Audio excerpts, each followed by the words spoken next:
Ці можна навучыцца пісаць, у чым сакрэты журналістыкі, каго можна лічыць сапраўдным публіцыстам?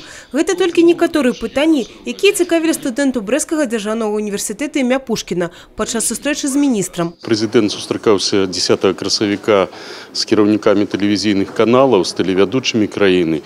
І вельмі шмат было размоў і з вуснаў кіраўніка дзяржавы, і пра гэта гаварылі нават студэнты, тэлевядучыя, кіраўнікі сродкаў масавай інфармацыі, гаварылі пра практычную зарыентаванасць у падрыхтоўцы журналістаў.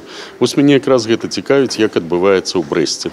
Значная ж увага ў дыялозе тычылася новай рэдакцыі закона аб СМІ, ідэнтыфікацыі інтэрнэт-карыстальнікаў і правовой адказнасці віртуальных мас-медыа. Вы ж не задаецца пытання ў дачыненні да газеты, павінна нанесці адказнасць за тое ці іншае выказванне. З гэтым мы ўжо звыкліся. Поэтому я думаю, што звыкнемся і з гэтым. Адзінае, у чым хочу вас запэўніць, што карніцкіх метадаў, форм і падыходаў ва ўсіх новаўвядзеннях няма.